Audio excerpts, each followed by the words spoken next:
জীবন এত সুন্দর করে তোলার জন্য তোমায় ধন্যবাদ বললেন রুক্মিণীকে দেব। টলিউডের অন্যতম জনপ্রিয় জুটি দেব ও রুক্মিণী মৈত্র অনস্ক্রিন ও অফস্ক্রিন তাদের রসায়নে মুগ্ধ ভক্তরা। একসঙ্গে প্রায়শই বিদেশে ঘুরে বেড়ান এই পাওয়ার কাপল। রুক্মিণী তার সেরা ট্রাভেল পার্টনার বলেও জানান দেব।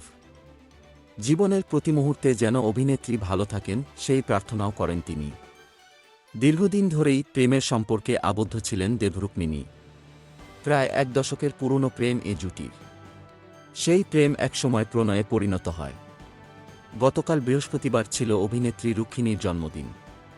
রুক্মিণীর জন্মদিনে একগুচ্ছ অদেখা ছবি পোস্ট করেন দেব। সেই সঙ্গে ঘটা করে অভিনন্দন ও শুভেচ্ছা জানিয়েছেন তিনি।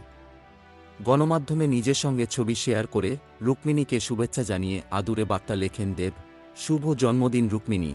তিনি লেখেন, তোমার উপস্থিতিতে আমার জীবন এত সুন্দর করে তোলার জন্য তোমাকে ধন্যবাদ। এ অভিনেতা আরও লেখেন, তুমি জীবনে যা চাও সব যেন পাও, এটিই ভগবানের কাছে প্রার্থনা।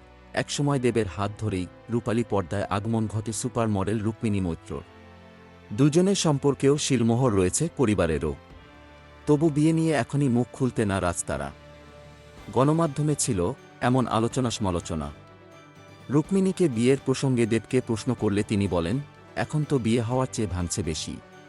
এই সময় ভালো থাকা আর সুস্থ থাকাই আসল। আমি আর রুক্মিণী ভালো আছি। নিজেদের মতো করে সময় কাটাচ্ছেন তারা। কিন্তু আত্মে তা নয়, দুজনেই বিয়ে করেছেন অনেক আগে। আছে একটি সন্তানও। উল্লেখ্য, পশ্চিম মেদিনীপুর জেলার অন্তর্গত ঘাটাল লোকসভা কেন্দ্রের হ্যাট্রিক সংসদ সদস্য। অন্যদিকে বর্তমানে দেব রাজনীতির পাশাপাশি টলিউড সিনেমা প্রধানের প্রচারে ব্যস্ত সময় কাটাচ্ছেন। Golam Mustafa, desk report, BE news, Dhaka.